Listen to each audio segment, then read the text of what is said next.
നാട്ടുഭാഷയിൽ ഒരു തേങ്ങയും കിട്ടിയില്ല എന്ന് പറയാൻ കഴിയില്ല. കാര്യം തേങ്ങയ്ക്ക് എന്തോ ഒരു പ്രഖ്യാപനമുണ്ട്. ആമ ഇഴയുന്ന വേഗമൊന്നും പറയാൻ കഴിയില്ല. കാര്യം ആമ സംരക്ഷണ പദ്ധതി എന്തോ ഉണ്ട്. കേരളത്തിൽ ചുരുക്കത്തിൽ കിട്ടിയത് തേങ്ങയും ആമയുമാണ് എന്ന് വേണമെങ്കിൽ കൃത്യമായി പറയാം. ഇനി കൂടുതൽ ആ ബജറ്റ് രേഖകൾ വരുമ്പോഴാണ് അത് കൂടുതൽ കാര്യങ്ങൾ എന്തെങ്കിലും ഉണ്ടോ എന്നറിയാം. നേരത്തെ കൃഷ്ണ പറയുന്നതുപോലെ പ്രഖ്യാപിച്ച പൊതുപദ്ധതികളിൽ കേരളത്തിന് ഉപയോഗപ്പെടുത്താവുന്ന ഈ പറഞ്ഞ കുറേ പദ്ധതികളുണ്ട്. അത് എല്ലാ ബജറ്റിലും അങ്ങനെ തന്നെയാണ്. നമ്മൾ സ്പെസിഫിക്കായി കേരളത്തിന് ഏതെങ്കിലും തരത്തിൽ എന്തെങ്കിലും ഉണ്ടാവുമോ എന്നുള്ളതായിരുന്നു ഇത്തവണത്തെ ആകാംക്ഷ. അതിന് പ്രധാനപ്പെട്ട കാരണം വരുന്ന നിയമസഭാ തെരഞ്ഞെടുപ്പിൽ കേരളത്തിൽ BJP വലിയ പ്രതീക്ഷ വെച്ച് പുലർത്തുന്ന ഒരു സംസ്ഥാനമാണ്. അപ്പോൾ അതിനെങ്കിലും പോയ ബജറ്റുകളിൽ തെരഞ്ഞെടുപ്പ് വരുന്ന സംസ്ഥാനങ്ങൾക്ക് ഒരുപാട് എന്ന് പറഞ്ഞാൽ അനുപാതരഹിതമായി വാരിക്കോരി കൊടുക്കുന്ന ഒരുപാട് കാഴ്ചകൾ നമ്മൾ കണ്ടു. കേരളത്തിലേക്ക് എത്തുമ്പോൾ എന്തായാലും ആ പതിവിനും അത് വിഘാതമാവുകയാണ്. കേരളത്തിന് ഏതെങ്കിലും തരത്തിൽ നിലവിൽ നമുക്ക് മുന്നിലുള്ള രേഖകളിൽ ഏതെങ്കിലും തരത്തിൽ കാര്യമായി ഒന്നുമില്ല. അപ്പോൾ ഇനി ശ്രീധരൻ അദ്ദേഹം സ്വന്തം നിലയിൽ എങ്ങനെയാണ് അദ്ദേഹത്തിന് ഈ റെയിൽവേ പദ്ധതി പ്രഖ്യാപിക്കാൻ കഴിയുക എന്നും അറിയില്ല. അദ്ദേഹം ഓഫീസൊക്കെ തുറക്കാൻ പോകുന്നുണ്ട്, ആൾക്കാരെ കാണാൻ പോകുന്നുണ്ട്. അപ്പോൾ ആ പ്രതികരണം കണ്ടപ്പോഴത്തേക്ക് ഇക്കുറി നമുക്ക് എന്തെങ്കിലും കിട്ടും എന്ന പ്രതീക്ഷ ഉണ്ടായിരുന്നു. പക്ഷേ ആ പ്രതീക്ഷ ഉണ്ടായില്ല. ഹാഷ്മി, നമ്മുടെ കൂടെ സാമ്പത്തിക വിദഗ്ധനും നികുതി വിദഗ്ധനുമായ ശ്രീ മണി അനന്തശിവം ചേരുകയാണ്. ശ്രീ മണി അനന്തശിവം, അങ്ങ് നികുതി വിദഗ്ധനാണ്. പക്ഷെ അതിലേക്ക് പോകുന്നതിന് മുമ്പ് നമുക്ക് ഈ ബജറ്റിന്റെ പൊതുവായ ഒരു സ്വഭാവം നോക്കണമല്ലോ. ഇപ്പോൾ എൻ്റെ ഒന്നാമത്തെ ചോദ്യം, ഈ കേരളത്തെ പരിഗണിച്ചില്ല എന്ന് പറയുമ്പോൾ കേരളം എന്ന പേര് 2 തവണ ബജറ്റിൽ വരുന്നത് ആദ്യമായിട്ടാണ് എന്ന് നമുക്ക് പറയാം. അപ്പോൾ 2 തവണ വന്നിട്ടുണ്ട്. അതിൽ ഈ റെയർ എർത്ത് കോറിഡോർ എന്ന് പറയുന്നത് കേരളത്തിന് ശരിയായ രീതിയിൽ ഉപയോഗിക്കാനാകുമോ എന്നൊരു ചോദ്യമുണ്ട്. 2, ഈ ആമസംരക്ഷണ കേന്ദ്രം എന്ന് പറയുന്നത് അത് ടൂറിസത്തിന്റെ ഭാഗമായിട്ടാണ്. പക്ഷെ അതല്ലാതെ കേരളത്തിന് ഉപയോഗപ്രദമായ കുറേ കാര്യങ്ങൾ ഈ ബജറ്റിൽ പ്രഖ്യാപിച്ചിട്ടുണ്ട്. അതായത് കേരളത്തിന് കൃത്യമായി ഉപയോഗിക്കാവുന്ന ചില കാര്യങ്ങളില്ലേ. ഒന്ന്, നമ്മുടെ നാളികേരം, നമ്മുടെ കൊക്കോ, നമ്മുടെ കാഷ്യൂ, ഇതൊക്കെ ഹൈ വാല്യൂ പ്രോഡക്റ്റ് എന്ന നിലയിലേക്ക് ആ മട്ടിലുള്ള ചില സഹായങ്ങൾ പ്രഖ്യാപിക്കുന്നുണ്ട്. അതുപോലെ തന്നെ ഈ വിഴിഞ്ഞം സഹായ പദ്ധതി ഇല്ലെങ്കിൽ പോലും കണ്ടെയ്നറും അതേപോലെ തന്നെ ഈ തുറമുഖങ്ങളുമായി ബന്ധപ്പെട്ട പല നിർമ്മാണ പ്രവർത്തനങ്ങളുമായി ബന്ധപ്പെട്ട ചില സ്കീമുകൾ പ്രഖ്യാപിച്ചിട്ടുണ്ട്. ഒപ്പം തന്നെ ഈ വനിതാ ഹോസ്റ്റലുകൾ ഇന്ത്യയിലെ എല്ലാ ജില്ലകളിലും 14 വനിതാ ഹോസ്റ്റലുകൾ കേരളത്തിന് കിട്ടും.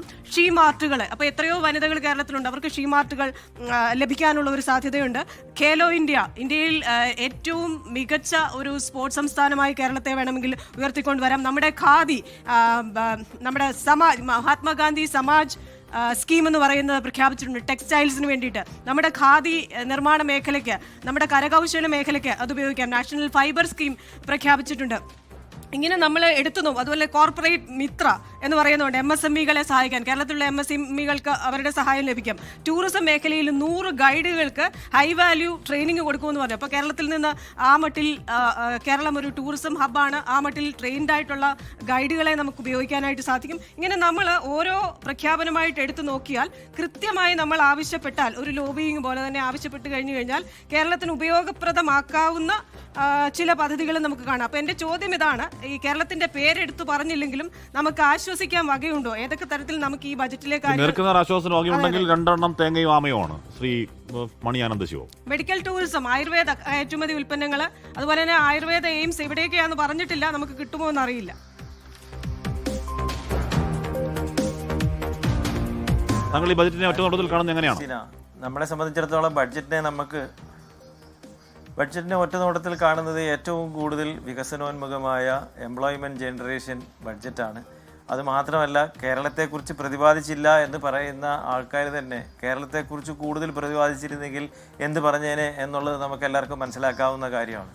കേരളത്തെക്കുറിച്ച് കൂടുതൽ പേരുകൾ എടുത്ത് പറഞ്ഞിരുന്നുവെങ്കിൽ അത് എലക്ഷൻ കണ്ടിട്ട് പറഞ്ഞതാണ് എന്നുള്ള ഒരു ദുർവ്യാഖ്യാനവും ഉണ്ടായേനെ. അതിനെല്ലാം ഉപരി ഇപ്പോൾ ക്രിസ്റ്റീന പറഞ്ഞതുപോലെ തന്നെ ഈ നാഷണൽ ഇമ്പോർട്ടൻസ് ഉള്ള പ്രോജക്റ്റ് പ്രഖ്യാപിച്ചതിലൂടെ തന്നെ കേരളത്തിൻ്റെ ഇച്ഛാശക്തിയും കേരളത്തിൻ്റെ ഗവേർണൻസും നല്ല രീതിയിൽ കൊണ്ടുവരികയാണെന്നുണ്ടെങ്കിൽ കേരളത്തിന് പ്രയോജനപ്പെടുത്താൻ പറ്റുന്ന ഒരുപാട് സംയോജിതമായ വികസിത പാക്കേജുകൾ ഈ ബഡ്ജറ്റിലുണ്ട് എന്ന് വേണമെങ്കിൽ പറയാം. ക്രിസ്റ്റീന ആമുഖത്തിൽ തന്നെ വളരെ ക്ലിയറായിട്ട് പറഞ്ഞിട്ടുണ്ട്. യോഗ, മെഡിക്കൽ ടൂറിസം, ആയുർവേദം, തേങ്ങ, സാൻഡൽവുഡ് എന്ന് പറയുന്നത് നമ്മളെ സംബന്ധിച്ചിടത്തോളം കഴിഞ്ഞ ഒരു ദശാബ്ദ കാലങ്ങളോളം ഇത് ഏറ്റവും നമ്മുടെ മറയൂർ ചന്ദനം എന്നൊക്കെ പറയുന്നത് ലോക പ്രശസ്തി ആർജിച്ച ഏറ്റവും കൂടുതൽ വില കൽപ്പിക്കുന്ന ഒരു സാൻഡൽവുഡാണ്. ഇതിൻ്റെ എല്ലാം കൃഷിയും അതിൻ്റെ ഉത്ബോധനവും അതിൻ്റെ എൻകറേജ്മെൻറ്റും എന്നൊക്കെ പറയുന്നത് വളരെ രീതിയിൽ കേരളത്തെ നല്ല രീതിയിൽ കൊണ്ടുവരാൻ സാധിക്കും. അപ്പോൾ കേരളത്തിൻ്റെ അവഗണന എന്ന് പറയുന്നത് നേരിട്ട് കേരളത്തിന് പ്രത്യക്ഷമായി എന്നാ പിടിച്ചോ എന്ന് പറഞ്ഞിട്ടൊരു പൈസ കൊടുക്കുന്നതിന് പകരം കേരളത്തിന് പരോക്ഷമായി കേരളത്തിന്റെ അല്ല ശ്രീ മണി അനന്തശിവം, ഇതൊക്കെ എല്ലാ സംസ്ഥാനങ്ങളും ഉപയോഗിക്കാൻ കഴിയുന്ന പദ്ധതികളാണ്. ഇപ്പൊ ബജറ്റ് എന്ന് പറയുന്ന എല്ലാ സംസ്ഥാനങ്ങൾക്കും എന്തെങ്കിലും കൊടുക്കുക എന്നുള്ളതാണ്. ഇപ്പൊ നമ്മൾ ഇക്കുറി പ്രതീക്ഷിച്ചിരുന്നത് ഈ പറയുന്ന അതിവേഗ റെയിൽ എന്നുള്ള പ്രതീക്ഷിക്കാനുള്ള കാരണം ഈ ശ്രീധരൻ ഒരു പദ്ധതി പ്രഖ്യാപിക്കുകയും അതുമായി മുന്നോട്ട് പോവുകയും ചെയ്തു. അപ്പോൾ നമുക്ക് എന്തെങ്കിലും കിട്ടും എന്ന പ്രതീക്ഷ അവിടെ ഉണ്ടായിരുന്നു. എയിംസ് നമ്മൾ പ്രതീക്ഷിക്കാൻ കാരണം സുരേഷ് ഗോപി അടക്കമുള്ളവർ ഏത് ജില്ലയിൽ എയിംസ് വേണം എന്ന ചർച്ച കഴിഞ്ഞ കുറേ മാസങ്ങളായി വളരെ സജീവമായി നടത്തുന്നുണ്ടായിരുന്നു. മാത്രമല്ല നമ്മുടെ നികുതി വിഹിതത്തിൽ വല്ലാതെ കുറവാണ്. അതിന് കാരണമായി പറയുന്നത് നമ്മൾ നടപ്പാക്കിയ ഇൻഡെക്സുകൾ, നമ്മുടെ ജനസംഖ്യാ നിയന്ത്രണം മറ്റ് സംസ്ഥാനങ്ങളെ അപേക്ഷിച്ച് ഒരുപാട് കുറവ് വിഹിതം നമുക്ക് വരുന്നുണ്ട്. അപ്പോൾ ഇതൊക്കെയാണല്ലോ നമുക്ക് ഒരു സംസ്ഥാനം എന്നുള്ള നിലയ്ക്ക് നമ്മുടെ സാർവതോന്മുഖമായ വികസനത്തിന് വേണ്ടത് പരോക്ഷമായി കിട്ടുന്ന എന്തെങ്കിലും ആണോ? നമുക്ക് നേർക്കുനേർ കിട്ടാൻ അവകാശപ്പെട്ടത് കിട്ടണ്ടേ?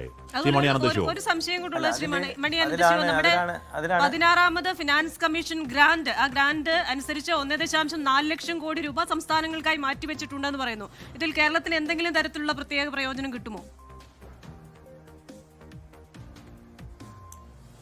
കേരളത്തിന് ഞാൻ നേരത്തെ സൂചിപ്പിച്ചതുപോലെ തന്നെ ഈ ഗ്രാൻഡ് 16ാം ധന കമ്മീഷനിൻ്റെ ഗ്രാൻഡ് വിഹിതം എന്ന് പറയുന്നത് 1.41 lakh crores ആയിട്ട് അവർ നിശ്ചയപ്പെടുത്തിയിട്ടുണ്ട്. അതായത് നേരത്തെ ഉള്ള 1.41% ഓഫ് ദി GDP ആണ് ഇപ്പോൾ ഫിനാൻസ് കമ്മീഷൻ ഗ്രാൻഡായിട്ട് വെച്ചിരിക്കുന്നത്. ഇതിൽ നമുക്ക് ഏറ്റവും പ്രധാനമായിട്ട് മനസ്സിലാക്കേണ്ടത് വെർട്ടിക്കൽ ഡെവല്യൂഷൻ അല്ലെങ്കിൽ vertical devolution and horizontal devolution, രണ്ട് രീതിയിലുള്ള ഡെവല്യൂഷനാണ് ഈ ഗ്രാൻഡിൽ നടക്കുന്നത്. ഈ വെർട്ടിക്കൽ ഡെവല്യൂഷൻ എന്ന് പറയുന്നതാണ് അവർ പറഞ്ഞത് 1.4 lakh crores. അതായത് എല്ലാ സംസ്ഥാനങ്ങൾക്കും കൂടി ചേർന്ന് 1.41% ആയ 1,40,000 കോടി രൂപയാണ് വിതരണം ചെയ്യുന്നത് എന്ന് അവർ പറഞ്ഞിട്ടുണ്ടെങ്കിലും അതാത് സംസ്ഥാനങ്ങളിൽ, അതായത് ഹൊറിസോണ്ടൽ ഡെവല്യൂഷൻ വരുമ്പോൾ കേരളം പല പാരാമീറ്ററിലും മുൻപന്തിയിൽ നിൽക്കുന്നത് കാരണം കേരളത്തിൻ്റെ വിഹിതം കുറയാനാണ് ചാൻസ്. അതാണ് നമ്മൾ എപ്പോഴും കേരളത്തിന്റെ ഹൊറിസോണ്ടൽ ഡെവല്യൂഷന്റെ നമ്മൾ പല അതായത് 1.6 അത് നമ്മൾ നേരത്തെ പറഞ്ഞ ജനസംഖ്യാ നിയന്ത്രണം ശരിക്കും പറഞ്ഞാൽ എന്ന് പറഞ്ഞാൽ സാർ ഓർത്തു നോക്കൂ, നമ്മൾ ഈ പറഞ്ഞ ജനസംഖ്യാ നിയന്ത്രണം നമ്മൾ വളരെ എഫക്റ്റീവായി നമ്മൾ നടപ്പാക്കി. നമ്മൾ ആരോഗ്യ മേഖല നമ്മൾ വളരെ എഫക്റ്റീവായി നടപ്പാക്കി. നമ്മുടെ വിദ്യാഭ്യാസ മേഖല വളരെ എഫക്റ്റീവായി നടപ്പാക്കി. നമ്മുടെ മാതൃ ശിശുമരണ നിരക്ക് ഒക്കെ കുറച്ചുകൊണ്ട് നമ്മൾ വളരെ എഫക്റ്റീവായി നടപ്പാക്കി. എന്നാൽ നമ്മളിതൊക്കെ വളരെ വളരെ ഭംഗിയായി വളരെ വൃത്തിക്ക് മുന്നോട്ട് കൊണ്ടുപോയി എന്നത് കാരണം നമുക്ക് കിട്ടാനുള്ള വിധം കിട്ടാതിരിക്കുക എന്ന് പറയുന്ന സങ്കടമല്ലേ? ഇപ്പം നമുക്ക് ശരിയാണ്, ഇപ്പം ബാക്കി സംസ്ഥാനങ്ങൾക്ക് വികസനത്തിന് വേറെ കാര്യങ്ങൾ ആവശ്യമുണ്ട്, നമുക്ക് നമ്മുടേതായ ആവശ്യങ്ങളുണ്ട് സാർ, അല്ലേ? കാശ്മി, അതാണ് ഞാൻ പറഞ്ഞത്. ഈ ഹൊറിസോണ്ടൽ ഡെവല്യൂഷൻ്റെ പാരാമീറ്റർ സെറ്റിങ്, അതാണ് ഒരു സ്ട്രാറ്റജിക് ആയിട്ട് നമ്മളെല്ലാവരും രാഷ്ട്രീയം മറന്ന് നമ്മൾ പോരാടേണ്ട ഒരു സംഭവം എന്ന് പറയുന്നത്. അതായത് സക്സസ്ഫുൾ ആയിട്ടുള്ള സംസ്ഥാനങ്ങൾക്ക് കുറവ് ഡെവല്യൂഷനും സക്സസ്ഫുൾ അല്ലാത്ത സംസ്ഥാനങ്ങൾക്ക് കൂടുതൽ ഡെവല്യൂഷനും കൊടുക്കുന്ന ഒരു വിരോധാഭാസ പ്രക്രിയ. അതാണ് ഇപ്പോൾ ഹാഷ്മി സൂചിപ്പിച്ചത്. ഞാൻ നല്ലതായി കഴിയുമ്പോഴത്തേക്കും എനിക്കുള്ള അസിസ്റ്റൻസ് കുറയ്ക്കുകയും ഞാൻ ചീത്തയായി കഴിയുമ്പോഴത്തേക്കും എനിക്കുള്ള അസിസ്റ്റൻസ് കൂടുകയും ചെയ്യുന്ന ആ ഒരു ഹൊറിസോണ്ടൽ ഡെവല്യൂഷൻ്റെ പ്രക്രിയ മാറ്റിയെടുക്കണമെന്നുണ്ടെങ്കിൽ നമുക്കൊരു രാഷ്ട്രീയ ഇച്ഛാശക്തിയോടുകൂടി രാഷ്ട്രീയം മറന്ന് എല്ലാവരും കൂടെ ഒരുമിച്ച് കേരളത്തിന് വേണ്ടി പൊരുതിയാൽ മാത്രമേ അത് നടക്കുകയുള്ളൂ എന്നുള്ളതാണ്. അത് വാസ്തവമാണ്. ഹാഷ്മി പറഞ്ഞത് വളരെ കറക്റ്റാണ്. കാണിച്ചാൽ നല്ല ആൾക്കാർക്ക് കുറവ് വിഹിതങ്ങളും നന്നാകാത്ത ആൾക്കാർക്ക് കൂടുതൽ വിഹിതവും അത് നന്നാകാൻ വേണ്ടിയാണ് എന്നുള്ള ധ്വനിയിൽ കൊടുക്കുന്നതാണെങ്കിൽ പോലും ഞാൻ നന്നായതിൻ്റെ മെച്ചം എനിക്ക് കിട്ടിയില്ലല്ലോ എന്നുള്ളൊരു സങ്കടം നമുക്ക് എപ്പോഴും ഉണ്ടാവും. അതുപോലെ തന്നെ ഹാഷ്മി നേരെ സൂചിപ്പിച്ച പോലെ തന്നെ എയിംസ് ഡയറക്റ്റായിട്ട് ഒരു സാധാരണക്കാരനെ ബാധിക്കുന്ന എയിംസിൻ്റെ പ്രഖ്യാപനം ഉണ്ടായില്ല, ഹൈസ്പീഡ് കോറിഡോറിൻ്റെ പ്രഖ്യാപനം ഉണ്ടായില്ല. ഇതെല്ലാം കേരളത്തിൽ നിരാശാജനകമാണെങ്കിൽ പോലും നേരത്തെ നമ്മൾ സൂചിപ്പിച്ച പോലെ കേരളത്തിൻ്റെ ഇക്കോസിസ്റ്റവും ഈ ബഡ്ജറ്റും തമ്മിലുള്ള ഒരു സന്തുലനാവസ്ഥ നമ്മൾ എടുത്തു നോക്കുകയാണെന്നുണ്ടെങ്കിലാണ് ഞാൻ നേരത്തെ പറഞ്ഞ പല കാര്യങ്ങളിലും ബാക്കിയുള്ള സംസ്ഥാനങ്ങളെ മുൻനിർത്തി നോക്കുമ്പോൾ നമുക്ക് അതിൻ്റെ എക്കോസിസ്റ്റം വളരെ അഡ്വാൻറ്റേജസ് ആണ്. നമുക്ക് വളരെ ആനുപാതികമായ, നമുക്ക് വളരെ ക്രിയാത്മകമായ ഒരു എക്കോസിസ്റ്റം ഇപ്പോൾ കേരളത്തിലുണ്ട്. നമ്മുടെ ടൂറിസം മേഖല, അതുപോലെ തന്നെ നമ്മുടെ ഉൾനാട് ജലവികസന മേഖല, അതുപോലെ തന്നെ നമ്മുടെ ആയുർവേദം, നമ്മുടെ യോഗ കൾച്ചർ എന്നൊക്കെ പറയുന്നത് കേരളത്തിൽ നിന്ന് ഉത്ഭവിച്ചതാണെന്ന് വേണമെങ്കിൽ നമുക്ക് അവകാശപ്പെടാം. ഇന്ത്യയുടെ തന്നെ ഒരു യോഗ സയൻസ് എന്ന് പറയുന്നത് ഇന്ത്യയുടെ തന്നെ ആണെങ്കിൽ പോലും ഇപ്പോൾ കേരള സംബന്ധിച്ചിടത്തോളം ഒരു മെഡിക്കൽ ടൂറിസം ഹബ്ബാക്കി കേരളത്തെ മാറ്റാൻ നമുക്ക് സാധിക്കും എന്നുള്ളത് എല്ലാ വിദഗ്ധന്മാരും പറയുന്നുണ്ട്. അപ്പോൾ അതുകൊണ്ട് ഈ ബഡ്ജറ്റിലുള്ള പ്രഖ്യാപനങ്ങൾ നമ്മളുടെ സംസ്ഥാനത്തിന് എങ്ങനെ ഉതകുന്ന രീതിയിലാക്കണം എന്നുള്ളതിനേക്കാൾ ഉപരി നമ്മുടെ സംസ്ഥാനത്തിന് ഉതകുന്ന രീതിയിലുള്ള ഒരു എക്കോസിസ്റ്റം നമ്മുടെ സംസ്ഥാനത്തിലുള്ളത് എങ്ങനെ നമുക്കത് മാറ്റി ഓപ്പർച്യൂണിറ്റി, ഒരു ത്രെട്ടിനെ ഓപ്പർച്യൂണിറ്റി ആക്കി മാറ്റാം, അല്ലെങ്കിൽ ഒരു ഓപ്പർച്യൂണിറ്റിയെ ഒരു എക്സ്പോണൻഷ്യൽ ഗ്രോത്ത് എഞ്ചിനാക്കി മാറ്റാം എന്നുള്ളതിൻ്റെ ഒരു പൊളിറ്റിക്കൽ ഇച്ഛാശക്തി കേരളത്തിലുണ്ട്. Thank you sir. അത് ഏറ്റവും കൃത്യമായ നിരീക്ഷണമാണ്. ഈ പറയുന്ന പോലെ നമ്മൾ നേരത്തെ എപ്പോഴും പറയാറുള്ളതാണ്, നമ്മൾ നേടിയ എന്താണ് മറ്റ് സംസ്ഥാനങ്ങൾ അപേക്ഷിച്ച് മുന്നേറ്റം ചരിത്രപരമായി തന്നെ കേരളത്തിന്റെ രൂപീകരണ കാലം മുതൽ ഇതുവരെ ചരിത്രപരമായി നമ്മൾ നടത്തിയ മുന്നേറ്റം, ആ മുന്നേറ്റങ്ങൾ നമുക്ക് കിട്ടാനുള്ള നികുതി വിഹിതത്തിലടക്കം ബാധിക്കുക എന്ന് പറയുന്നത് ഓരോ മലയാളിക്കും സങ്കടകരമായ കാര്യമാണ്. ലോകത്തെവിടെയായാലും ഏത് സമയത്തും 24 വാർത്തകളും ഓഗ്മെന്റഡ് റിയാലിറ്റി പാക്കേജുകളും എക്സ്പ്ലെയിനറുകളും വിശദമായി കാണാൻ ഞങ്ങളുടെ യൂട്യൂബ് ചാനൽ നിങ്ങൾക്ക് സബ്സ്ക്രൈബ് ചെയ്യാം.